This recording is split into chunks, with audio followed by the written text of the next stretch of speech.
Oh, USA cricket, you rascal. It's been quite the summer to say the least. The highs of last year's T20 World Cup held partially here stateside feel like a distant memory, a fever dream at this point. Major League Cricket is still around and completed another relatively successful campaign, even if they still struggle to fulfill some of their original promises when first launching. In an ironic twist, however, the two main bodies of cricket here in American Cricket Enterprises, which operates Major League Cricket, and USA Cricket have been embroiled in a legal dispute which has done no one any favors. In a plot twist, though, the ICC had to intervene, suspending the USA Cricket Board, and they have since declared bankruptcy. Who better to sort through this dumpster fire than Peter Della, Penna, who's covered American cricket and cricket at large for Cricinfo, Dream Cricket, on his Stars and Stripes podcast, and just about everywhere else. Of course, his social media. You can find all of those in the description of this video. And speaking of this video, it's time to have a very American discussion on American cricket. The world, it's a big place. Sport, it's a big part of that big place. I should know, having been around the globe a time or two myself. Yet so many topics go uncovered, so many stories untold, which is why we are here. I'm Cheyenne Hollis, and this is the Touchback's World on Sport. Hell of a summer for cricket in the United States. Nothing to do with a bat or a bowl or anything in the field. We started with the threat of a suspension. That got staved off. Then American Cricket Enterprises, the body that runs Major League Cricket, there was like lawsuits between them and the United States cricket body. That ends up getting sidetracked because the suspension does come just, you're the man who has his finger on the pulse of American cricket. What the hell is happening right now? Same stuff that's been happening for the last 16 years, ever since I started covering cricket in the country, Cheyenne. I mean, this is old hat. We've been here before in American cricket. If you think back to the previous iteration of a governing body, which was the USA Cricket Association, they shaved off the last A, but that didn't really do much in terms of the behavioral aspect of American cricket governance. So USA Cricket Association, USAC, they were suspended in 2005, 2007, and then the third time was 2015, and that was the final straw for them. 3 strikes and you're out. After the 2015 suspension, they were expelled in 2017. And when the ICC tried to readmit a new governing body, new in quotation marks, they shaved off an A. Instead of being USA Cricket Association, it was just USA Cricket, as if that would change something dramatically in the behavior of a lot of people. What they didn't change was the fact that a lot of the same old characters that had been involved in cricket administration under the USAC regime just ran for re-election in the new iteration.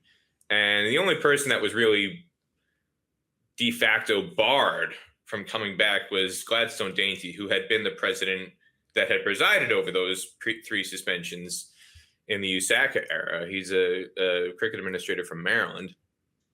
And they thought, oh, well, this is a West Indian problem. Gladstone Dainty's Guyanese heritage, and that's got to be the issue. If we just get rid of this West Indian guy who's presided over bad governance, we'll get the Indian folks in charge, because the Indians are the majority cricket playing population in the U.S. of the South Asian diaspora, and surely they'll be the ones who will bring this cricket ecosystem into a new light and into the future.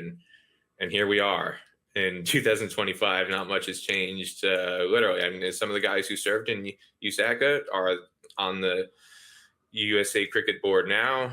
A few names have changed, but more or less the same characters are always kind of lurking around the scene. And it's been demonstrated quite clearly that it wasn't a Gladstone Dainty issue. Gladstone Dainty rose to power because he was voted in by all the people underneath him, the league presidents around the country. And more or less, the league presidents haven't changed. The league administrators around the country haven't changed. The people who are voting and making decisions to put the principal figureheads in place, they haven't changed. So you can shuffle around a few names here and there at the top, but the behavior of the ecosystem that has produced this chaos hasn't changed. It's endemic to U.S. cricket, and that's a big reason why they're back to really square one where they were when USA Cricket was readmitted in 2019 as the ICC recognized governing body. Not much has materially changed from the USAC era in that regard. That's an interesting point. And, we go back to the 2000s and cricket did have some momentum. The USA had that match against New Zealand, and then bam, suspension. And it feels like, again, 20 years later, okay, there's some momentum. There's the World Cup. We have Major League Cricket momentum. Bam, suspension. Like, where does this leave us as fans of the sport? Should we have faith that anything's actually going to change, or are we just, as you said, going to keep shuffling the deck, shuffling names around, just do your classic? Well, I was going to make a government reference, but I won't. But I think you guys can get the idea here. I mean, you say fans plural, which is amazing, because if you were around U.S. cricket, you'd think there aren't enough fans, to count on two hands. I mean, and that's a big part of the problem is the lack of engagement, the apathy, and administrators seize on that. That's part of the reason why they can rise to prominence, because it doesn't take a lot of votes to get elected. If you think of things, a lot of the numbers, the ICC always has fun with numbers, Cheyenne. They do. And they love numbers. Some of the numbers you see thrown out during the World Cup last year when USA was co-hosting, where, there's, depending on the interview source, see, there's 15 million cricket fans in America. Now there's 25 million cricket fans in America. And 30 million cricket fans that are going to be entertained in America by co-hosting the World Cup. Now it's 50 million cricket fans.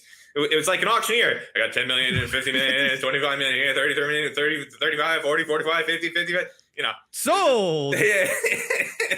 Whoever wants to read them buy in.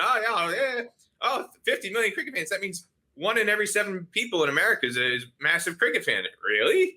You can just walk by 7 people on the street, and then you're guaranteed that one of them is going to be a diehard cricket. That's quite interesting. And when you consider especially the fact that there are less than 20,000 registered members of USA Cricket, voting members, okay? So they'll throw those numbers out, 50 million cricket fans.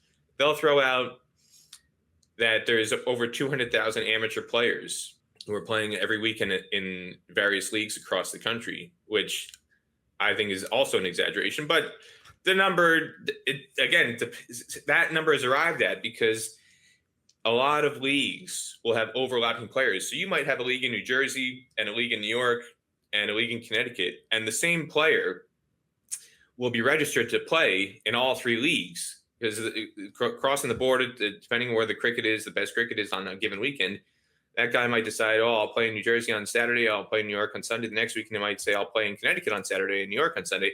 So you've got one guy who's registered in 3 different leagues, and they count that as 3 different people, right? That is some Enron level accounting right there. Yeah, it's quite extraordinary. But that kind of thing has been going on for ages, and it's because something as simple as having a coherent website database where people can register and they won't be duplicated across multiple platforms, that doesn't really exist in American cricket, which is quite fascinating when you consider the fact that the overwhelming majority of people in cricket in America are South Asian who have a prominent role in the IT industry. And yet they can come up with a semblance of a coordinated platform where this kind of thing doesn't happen. So yeah, you'll get overlapping numbers on a regular basis, and that kind of inflates the figures. But anyway, let's just say somewhere between 100 and 200,000 are playing. And if you take the crowds that came to the World Cup last year, you had 34,000 people who went to the India-Pakistan game in New York. You had 31,000 people who went to the USA-India game in New York. You had right around 15 to 20,000 people for most of the other games in New York. They had 8 games there, and I went to all of them. The Bangladesh-South Africa game had, I think, 18, 19,000 people. The lowest attended game was the Ireland-Canada game, and even that had, I think, 4,000 or 5,000 people at a 34,000 seat venue.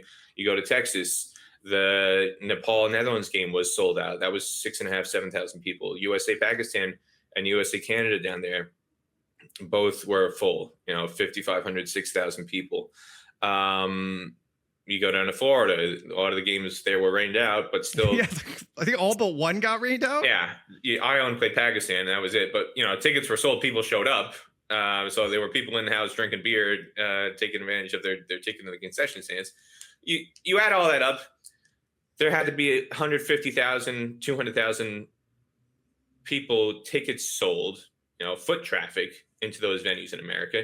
You think about the crowds that were at MLC this summer in Oakland Coliseum and in Texas and in Florida. Again, you're talking about at Oakland Coliseum across the week of games there had to be 35,000, 40,000 people across those games. In Texas, another 35,000, 45,000 people in terms of foot traffic. They had basically twice as many games, so they had more opportunity for people to come. But still, you add up all the figures, again, another 100,000 people showed up. So if you think about that, it's 300,000 people buying tickets, okay? And all the people watching online, watching on streams, watching on Willow TV, other viewing platforms, whatever. And yet, USA Cricket somehow has less than 20,000 registered voting members. How does that happen? Again, lack of engagement. They do not really encourage people to want to be a part of the organization. They don't want them involved. They don't want them engaged. They don't want them actively participating in issues.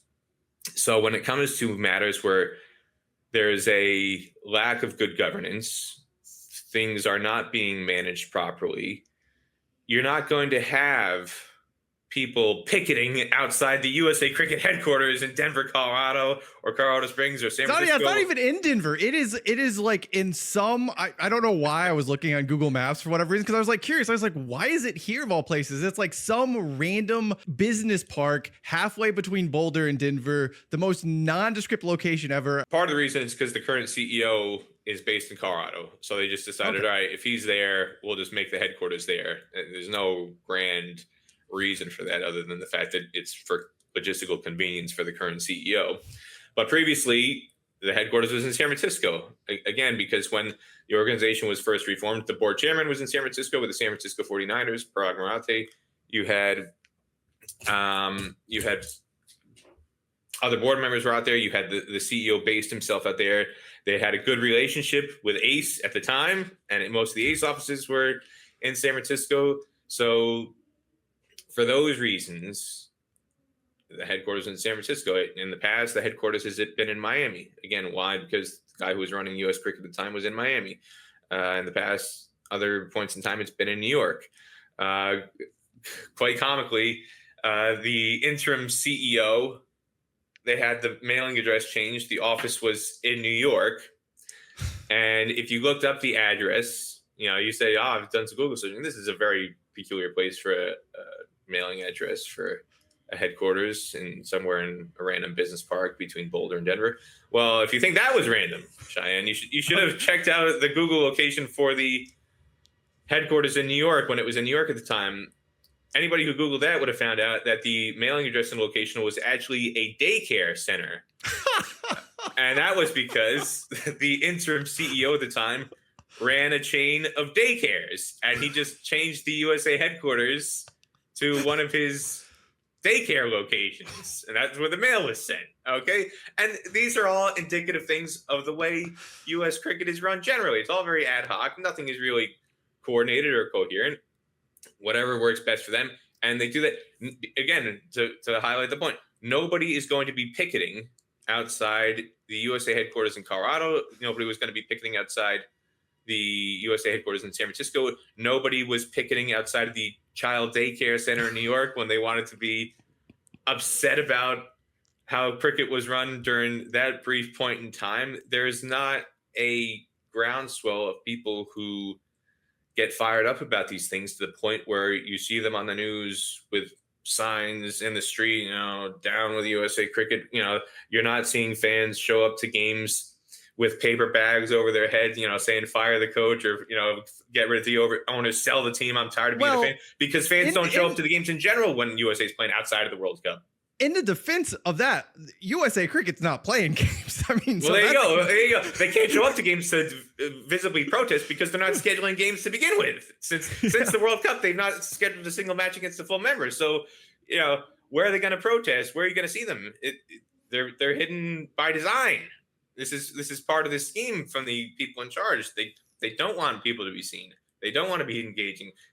They had an opportunity to have a Netflix documentary following them around during the World Cup last year.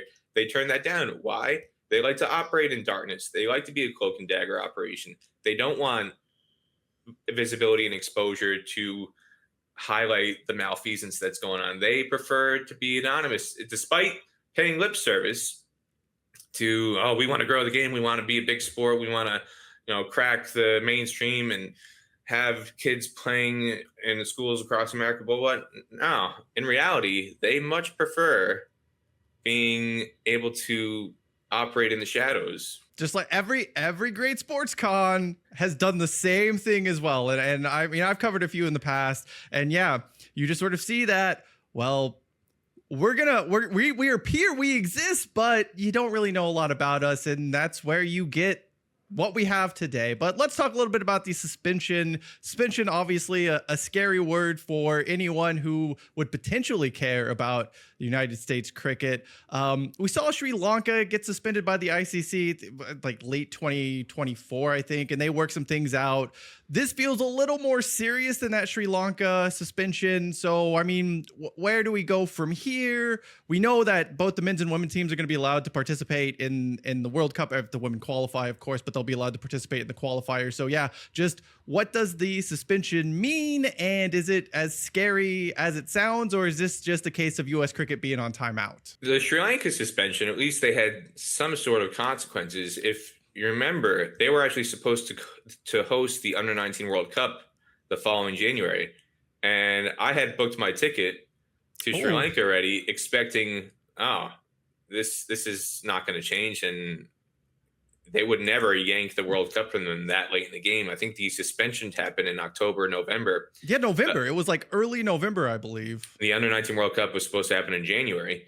And I thought, I'd already bought my plane ticket. I'm thinking, nothing serious is going to happen, because you can't shift a tournament of that size around with 2 months before it's supposed to kick off. And what do? They said, we're going to have it in South Africa. And why is the ICC able to do something like that? Because, again, there's a contempt for the fan. If they even expect fans to show up in the first place, or media for that matter, from my perspective.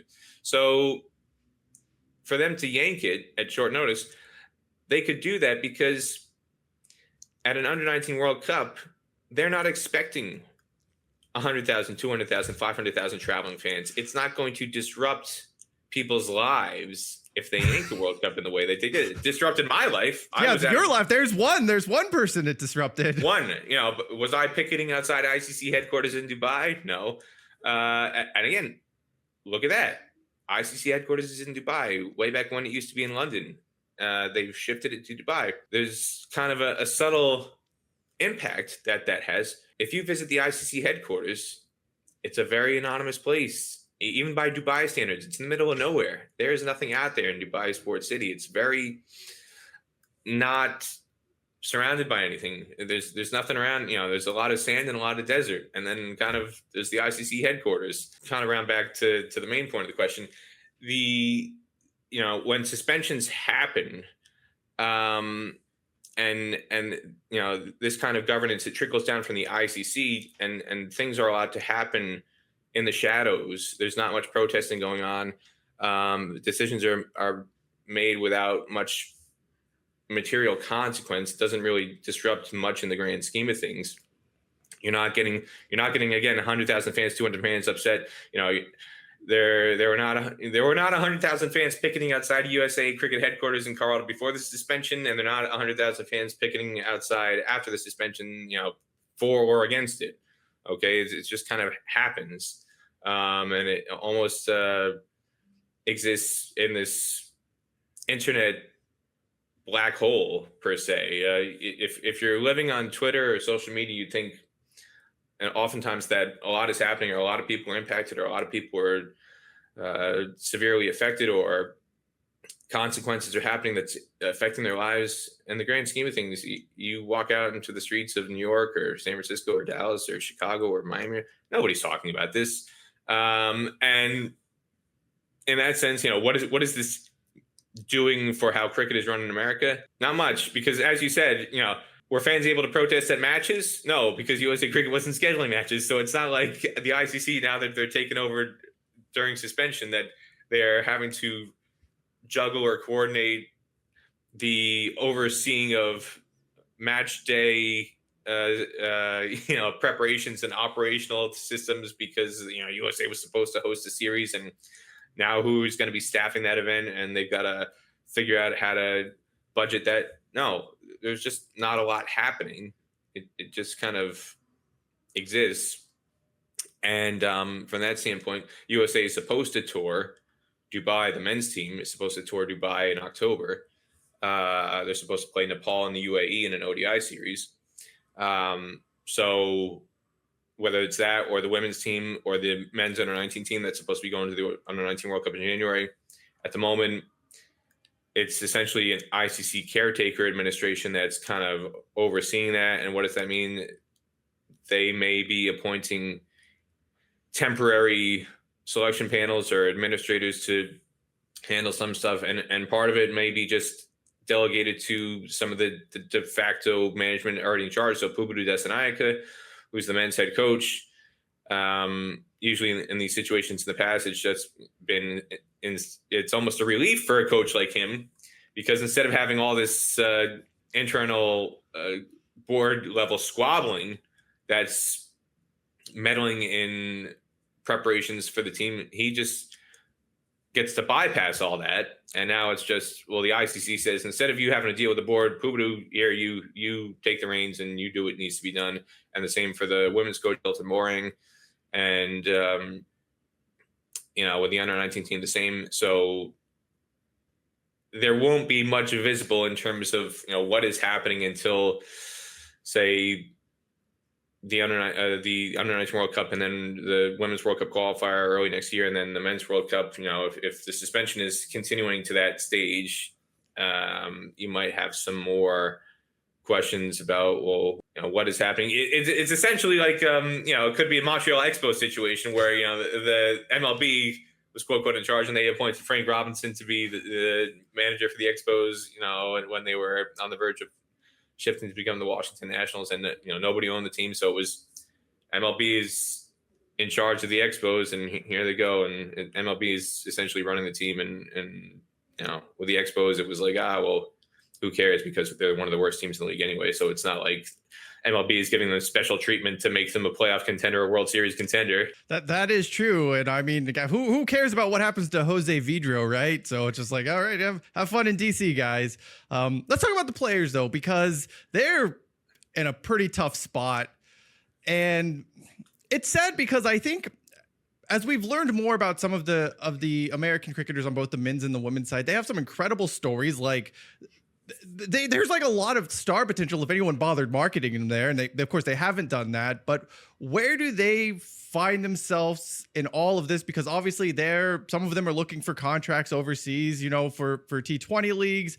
They got the World Cup coming up. What's the sentiment among players you've spoken to, and how are they sort of trying to deal with this? Because I mean, a T20 World Cup's kind of a big deal, and it's just, there's nothing happening, it seems like, at least that the public, the few of us know of. Well, funnily enough, the biggest concern that players have at the moment is, will MLC 2026 happen? That's their biggest concern. And why is that their biggest concern? And just to kind of preface this, part of what led to the suspension was Ace and USA Cricket squabbling back and forth, USA Cricket wanting to terminate the contract that they signed. And the most hilarious part of that for me is USA Cricket Board Chairman Vinu Pasike is leading the crusade, saying this was a terrible contract and it never should have been signed. Yet he was on the board in 2019 when that contract was signed, and he voted in favor of it. So for him to say it's such a terrible contract, you sure didn't feel that way in 2019, Vinu, when you were one of the signatories to the contract. What changed in 6 years that you're saying, oh my God, it's as if he's memory holding and hoping nobody notices that, and he's thinking, hey, all these USA Cricket fans and stakeholders. They were obviously born yesterday. They were born in 2025. They have no memory of the fact that I actually signed that contract. And here's a press release saying, "Oh, this was a rogue board member signed this contract." Which rogue board member? When you were on the board, were you one of the rogue board members who signed this contract? Give me a break. They are squabbling because of various issues within the contract. And there, to be fair, okay, we have to be clear about this. MLC has not fulfilled certain aspects of the contract. Okay, so USA Cricket, as incompetent as they are across various elements of running cricket in this country, they have a leg to stand on here. Okay, ACE, what they wrote in the contract, they wrote some very kind of pie in the sky, far-fetched things that are things that you hear people. It's going back to like the 10 million, 15 million, 20 million, 25 million, 30 million, 35 million, 45, 50 million. They're just inflating numbers to make things sound wonderful and to make things sound incredible. And, when the ACE contract was first signed, all the press releases headlined with ACE is going to have $1 billion investment in American cricket. And you go back and those are all still online too. And it's like they've listed all of these names and like they're listing people's net worth in this. And it's like, this is completely irrelevant. And you're just like, well, because you look at and you look at the launch and you look at where they're playing and you're just like, I don't know if they have that kind of dosh on hand. No, they don't. To get to the point, I mean, and that's a problem. Okay, they promised and touted $1 billion investment in U.S. cricket. Okay, and you read through the contract, and then the actual contract says, well, we anticipate or we project in the neighborhood of $1 billion, and so they start using all this kind of creative language that the investment over the course of, and then it says like over the course of, I forget if it was like the first 10 or 15 years, we anticipate $1 billion to be spent. Well, we're 6 years into the contract, and in the latest press release that MLC and US ACE issued, basically trying to defend themselves and say USA Cricket is in the wrong here. I think they've said their current investment level is into pumping money into American cricket is somewhere around like 135 or 150 million is what they're touting. And even that is a very kind of fuzzy number, because that is essentially calculated by the investment from the owners, the franchise owners, buying a stake into the team and or paying salaries of players. If you were to say, where is 135 or 150 million dollars been invested into U.S. cricket, you'd say, well, where? They've touted 1 billion, and now they're claiming 150 million so far. And how is that 150 million calculated in kind of convoluted ways? They promised 6 ICC stadiums, minimum capacity of 6,000 seats, 6,000 to 12,000 seats. Those were supposed to be done by 2024. That was in the contract. Okay. No, I don't think we're hitting that target. They've got one that they own in Texas. They used Oakland Coliseum temporarily. They used Lauderhill temporarily this year. They don't own either of those venues. Those were already pre-existing. Okay. And Florida is kind of a weird one because there's no franchise in Florida. So similar to Morrisville, North Carolina, how sustainable is playing games at a neutral site venue if you don't have a franchise that's technically based there? So contractually, ACE has dropped the ball on what they guaranteed in the contract, 6 ICC level stadiums. That was the exact wording, ICC standard stadiums by 2024. They got 1. So they have not held up certain ends of the bargain on their side of things. But they look like choir boys when weighed up next to USA Cricket. This is the issue. It's in essence picking the lesser of two evils. You've got two people who have not held up certain contractual commitments. And, what do you do? USA Cricket has not carried out proper governance. They've not held elections. There's elections that are overdue for 2 years now. They haven't had an election since early 2023. They're supposed to happen every year. You know, the great irony is that Vina Pasique, the board chairman, filed a lawsuit in 2020 or 2021, and it was him and Srini Salver were crusading against improper governance. It was, you know, there are some procedures that have not been followed, and we are men of integrity, and we are going to sue to ensure that proper governance is maintained, and we uphold the good name of cricket administration in America, and for those watching us around the world, and we want to ensure that everything is done on the level, everything is kosher. And these same guys are now presiding over horrendously flagrant governance violations. And you come to realize when they made their lawsuit, it wasn't because they were bastions of integrity and, you know, white knighting to hold up great, you know, it was a power play. They just wanted power. And now that they're in power, good governance doesn't really matter all that much. But so that's a tremendous irony for me. But you know, to go back to the overarching point, you know, what do players care about? They care about whether MLC is going to happen next year, because that's where they're getting paid. You know, USA Cricket does not pay them in the grand scheme of things. USA Cricket pays 10 to 12 contracted players. MLC is supporting the salaries of 60 or 70 or 80 players. Okay, so by volume, more players are getting a paycheck from MLC. More players are getting visibility. Again, your point, USA Cricket doesn't schedule any matches. Where are fans going to be upset? Where are they going to protest if they're not even giving them an opportunity to put a paper bag over the head and say, sell the team, or, you know, whatever. MLC schedules matches, at least. You can see MLC on TV or on Will or streaming or whatever. And that provides a platform to your point, Cheyenne, about, hey, this is a stepping stone to get a contract in another overseas league. This could be my ticket to an IPL gig or an SA20 gig or a gig in the 100 or BPL, or, you know, any league for that matter.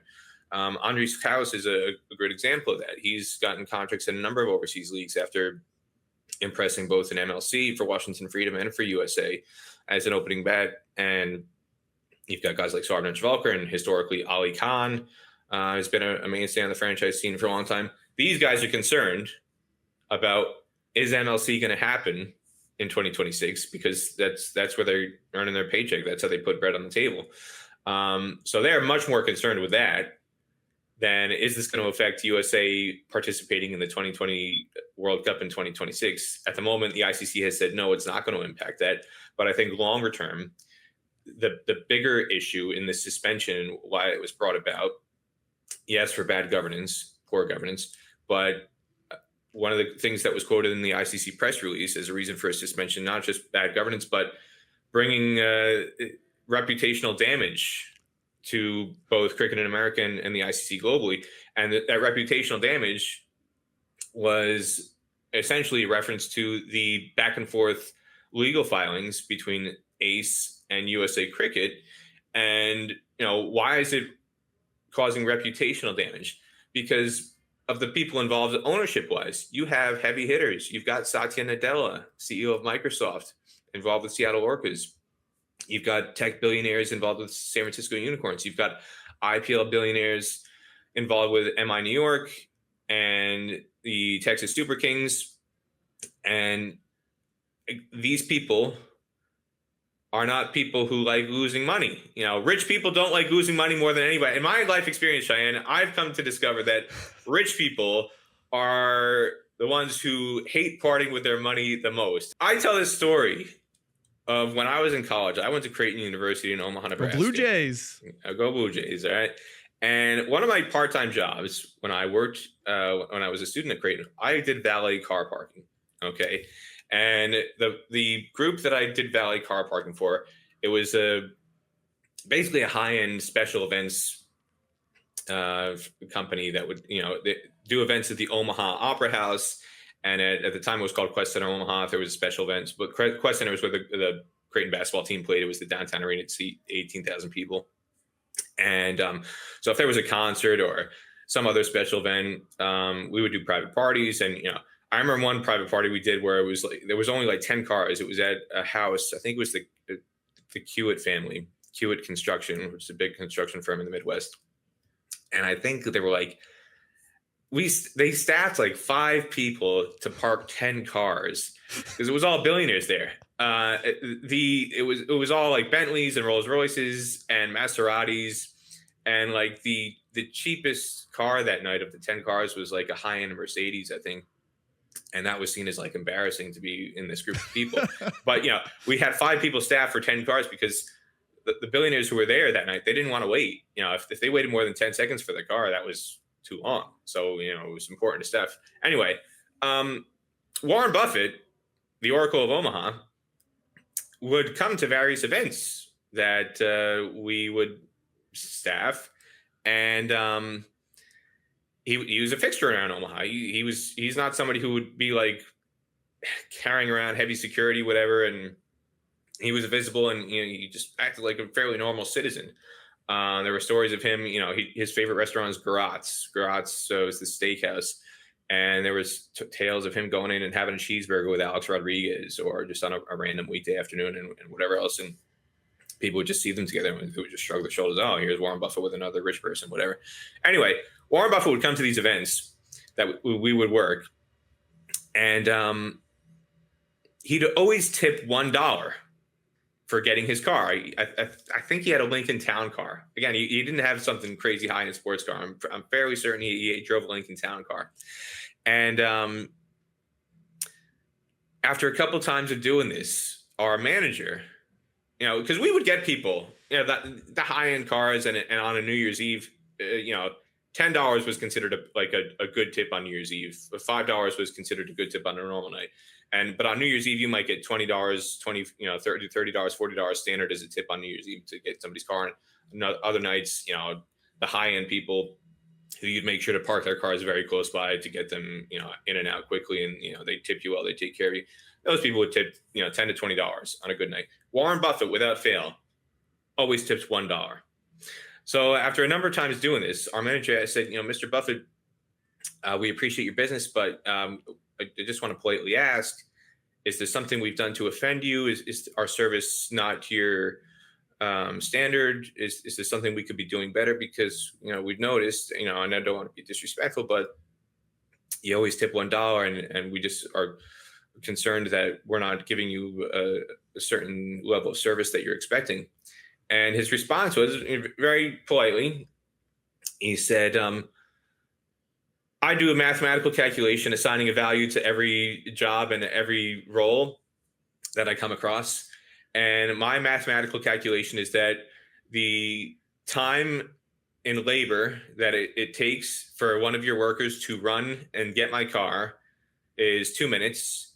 And I've priced this at a $30 an hour cost for this type of event. So for 2 minutes, your valet worker is doing $1 worth of work, and so I'm tipping $1 commensurate with the value I've assigned for this task.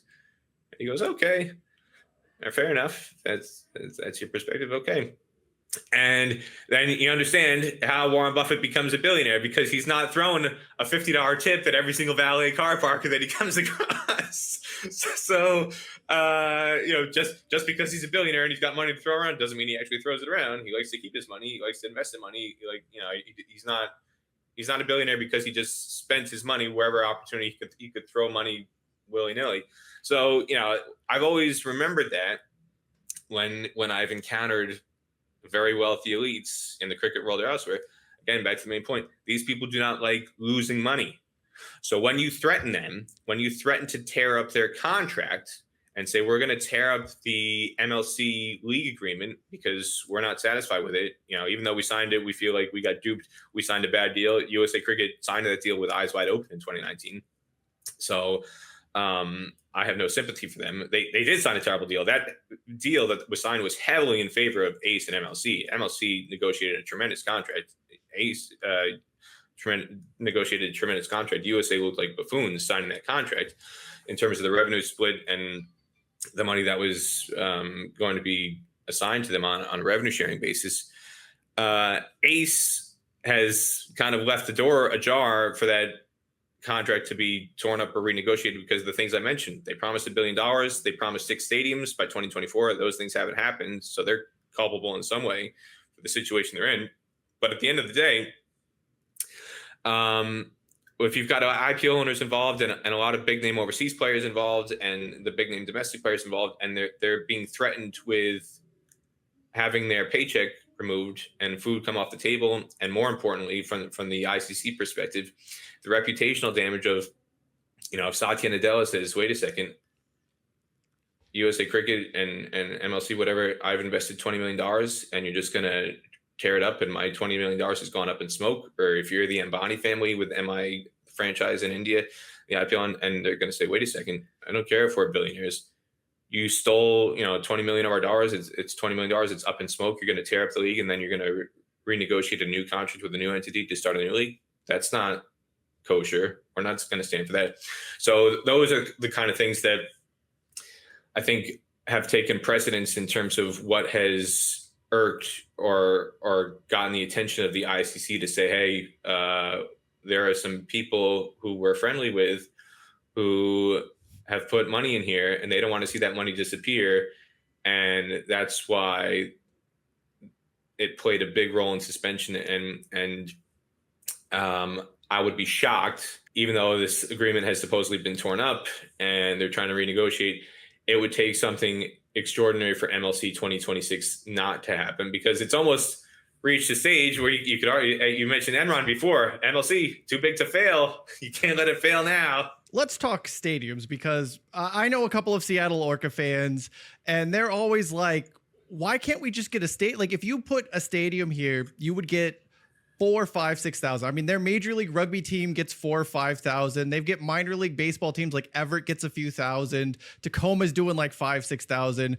It seems like a market that just wants their team to come home, and they have their plan. It's way out in the sticks, and it's like every like 6 months there's like a quasi update, but not really moving. Obviously, with the Olympics out in Pomona of all places, they're building that whole thing, and that's going to be something. But and then there's, I think it's Frederick, Maryland, where that's where the Washington Freedoms have we're going to build the cricket stadium, and we're going to have this hotel, which seems way overly complicated for a facility that's supposed to be built already. What has happened here with this stadium push? Has there just not been enough urgency on the ACE side, on the MLE side, on the ownership side? Because it's obviously a lot of the owner groups are the ones that are supposed to be behind these projects. Are we ever going to get the let out here, or is it just going to keep being this like meandering, slow process that ultimately maybe one day, 2030, we could get more than one stadium? Well, I put part of the blame on this on MLC, because when you set the precedent that you can play games at neutral sites, the owners are going to say, "Well, why do we need to stop?" I mean, imagine, I make this comparison with a lot of people. Imagine, Cheyenne, if you started the NFL today, if the NFL didn't have 100 years of history, and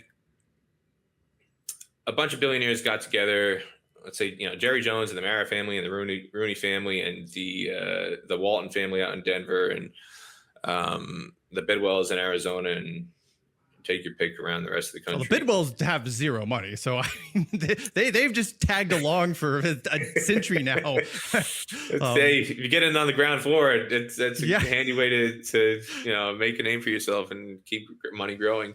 The House McCaskey family, keep going, right?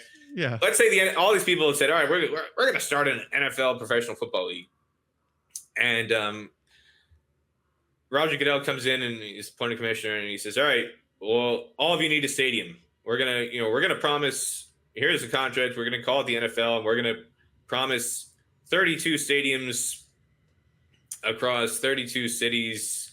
Or maybe 30 cities if you count MetLife and SoFi Field. Some of you can share. Some of you can share. Yeah, but don't make it a habit. But it's okay in certain circumstances. So we'll do that in the big metro areas. The Chargers and the Rams can share. The Giants and Jets can share. Okay, but 30 and 32. All right, and we're not going to start up this league until we get 30 stadiums built for the 32 franchises.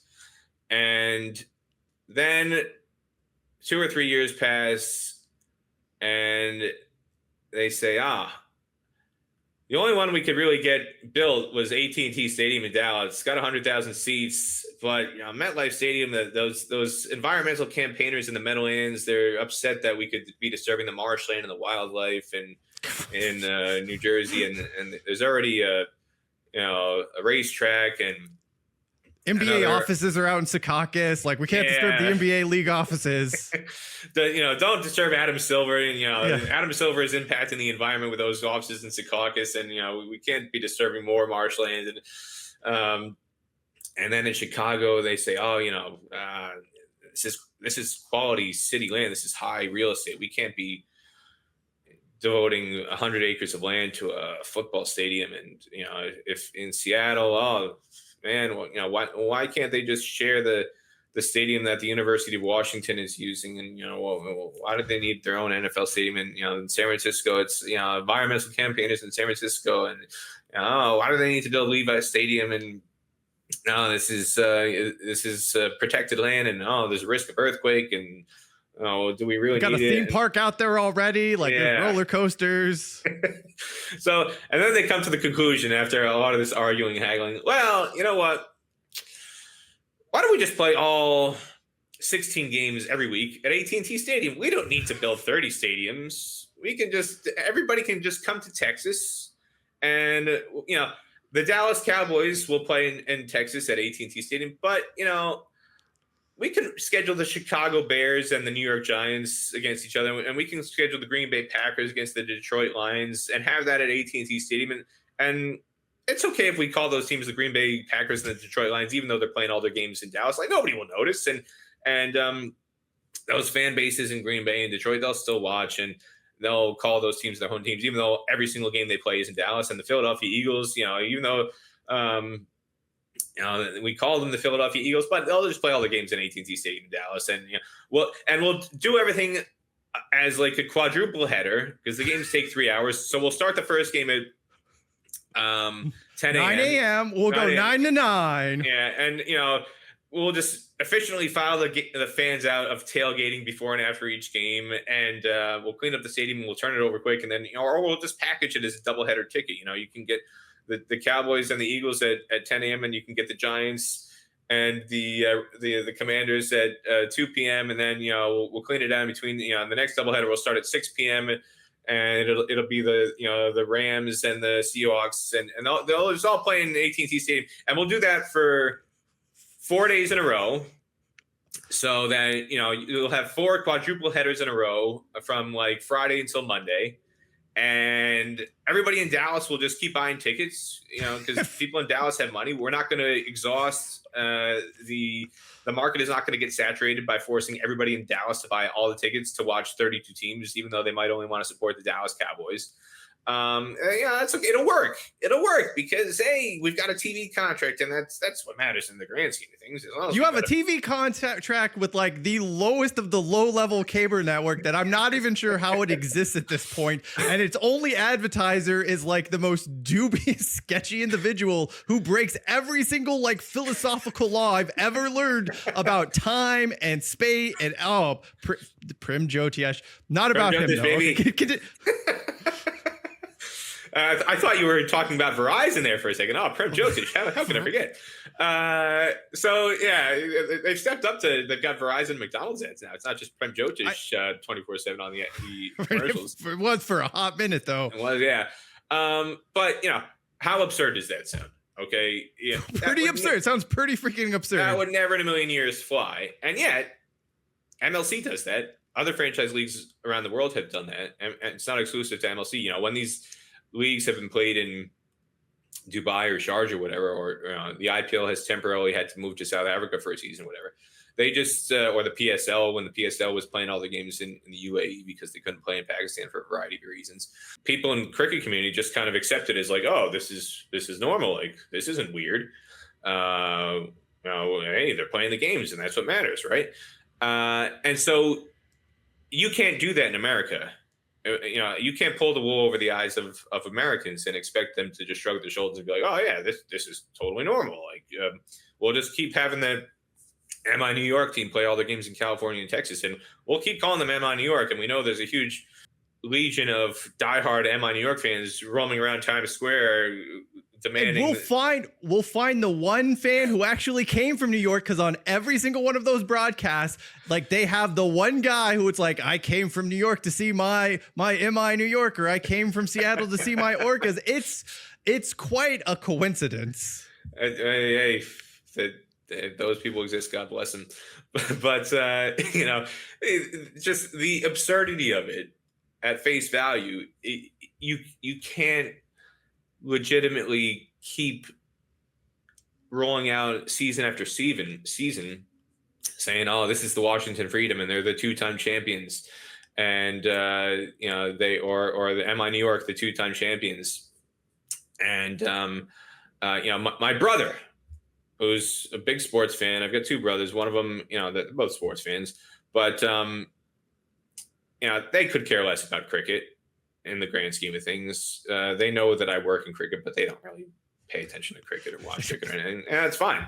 But I remember when MLC was first launching, I had a conversation with one of my brothers, and he says, I heard there's a cricket league that's starting.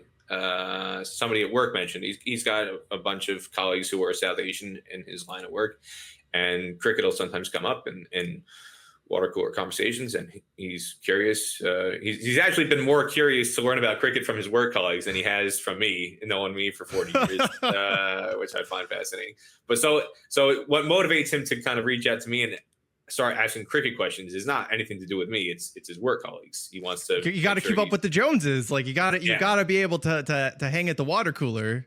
Yeah, he doesn't want to feel out of place at the water cooler. So I remember having this conversation with him. And he says, hey, these guys have been mentioning this cricket league starting up, and there's going to be a team in New York. And I said, well, team in New York, there is a New York team. He says, well, where are they playing? And I said, Dallas. All the games are going to be in Dallas.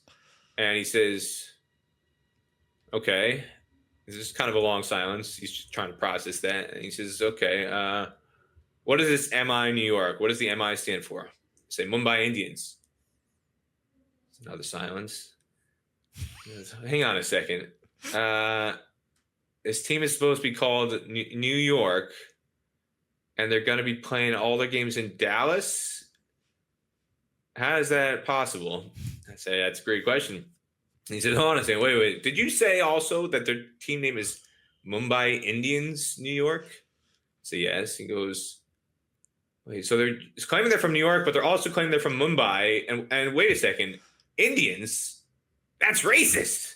You can't call a team Indians in 2023 in America. This is literally just on the heels of the Cleveland Indians being renamed the Cleveland Guardians, and all the furor that was caused from years of campaigning with the Indians having their name changed from the Cleveland Indians to the Cleveland Guardians. So he's like, wait a second, that's racist. You can't call a team the Indians. So, how are they getting away with that?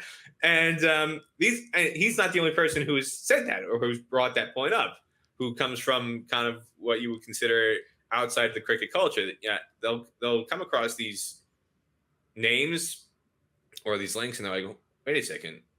When he found out MI New York won the title, he's like, is there going to be a parade? Like, what's happening?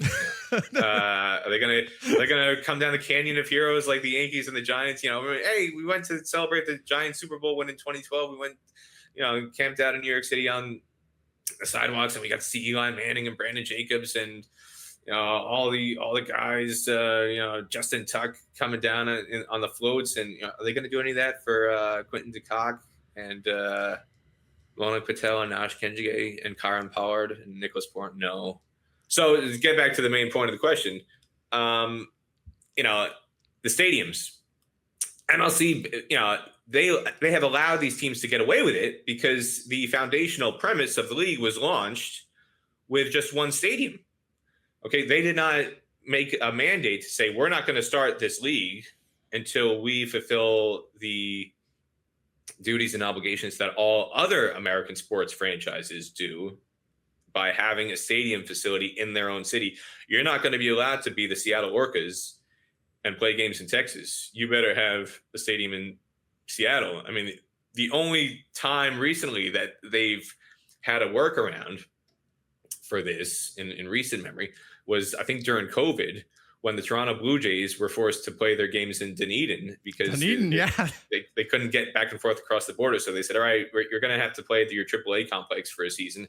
And, the Tampa Rays having the Tropicana Field blown up by whatever was the recent hurricane that came through a year or two ago. And the stopgap solution is, all right, you can use the Yankees, you can use Steinbrenner Field as a temporary stadium until your new stadium, which was already in the works. Until that gets built, you're going to play at Steinbrenner Field for a year or two. But hey, at least Steinbrenner Field is in the Tampa area at the minimum. The most extreme example, was the Toronto Blue Jays playing in Dunedin, Florida for a year, right? Otherwise, that doesn't happen. You don't have you can't have a situation where a franchise starts up and is playing in another city. I know there are some people who might watch this and say, hey, wait a second, the New York Giants and Jets play in New Jersey. What's that about? Just move past it, people. Move past it. Okay, yes, they go across the Hudson River 5 miles to play in East Rutherford. But the historical allegiance is there. The Giants played in Yankee Stadium. The Jets played in Shea Stadium. They've got their roots. Giants also played in Connecticut, so I mean, New Jersey's better than that. They played in the Yale Bowl for a couple years. Yeah, they played in the Yale Bowl. They were terrible. My family was Giants season ticket holders for 48 years, and that's definitely part of the history. My dad, I remember, he had tickets going back to when they were in Yankee Stadium, and there were a couple years where he would have to make the drive to Connecticut to watch the Giants in the Yale Bowl. We're gonna go watch NFL in an Ivy League venue, kids. If you're a San Francisco fan, you can stretch that and say, well, technically, the San Francisco 49ers are now these, Santa Clara 49ers. They play in Santa Clara now, but historically, all right, they played in the Bay. Part of the marketing scheme now is faithful to the Bay. The Golden State Warriors are actually weird because they moved to Philadelphia, had zero plan. They played in a high school in Sacramento. They showed up to Fresno. They played in some of the they played in some convention center in Richmond, which is not San Francisco. They were playing all over the place for 5 years, the high schools. And I mean, but that's when they were the San Francisco Warriors too. They wouldn't become Golden State until they actually had a home, which it's all very confusing. Geographic identifiers in sports teams don't always make the most sense. Don't always make the most sense, but at least there's some semblance of reality associated to them. Whereas cricket lives in this alternate space-time continuum where you can be the Washington Freedom and play RU games in Texas, or you can be the Seattle Workers and play RU games in Texas, which I don't know how that really computes in the mind of the average person. But again, MLC let them get away with that. They said, first year, we're still getting everything up and running. And we've promised in our contract to get everything built by 2024. So the first couple of years, it's kosher, we'll just play in Texas temporarily. Well, now it's 2025. It's past the year past what they agreed to do contractually, and they've fallen well short of that. But the precedent was set. We already played a couple seasons with Seattle and Washington and New York playing all their games in Texas or California or Florida or North Carolina. Hey, the sky didn't fall. The world moved along. We're all still breathing. So what's the big deal is their stance. But it takes away the legitimacy in some sense of it feeling like a genuine franchise city-based league. If MLC had, again, put down a mandate to say, we're not starting this league until you all get a stadium built, I think there would have been a much greater sense of urgency from the people in Seattle, from the people in Washington to actually get agreements in place, secure the land, secure a lease, get things built, and get everything going. But because they started the league without doing that, it's well, we're not in any rush. And I think that's unfortunate because I think Seattle would have a tremendous amount of support for that team. The people who are affiliated with that franchise, I know they have gone out into the community more so than probably any other team. Yeah, they are super active. They've made inroads in that fan base. But then when it comes time to play, it's like, well, see you guys in Dallas or occasionally Florida, or this year I mean, hey, Oakland, we're in the same time zone. That's a step in the right direction. Hey, Alaska Airlines is running a promotion out of Seattle SeaTac Airport. We'll get a charter flight going for the Orcas fans to get from Seattle to DFW.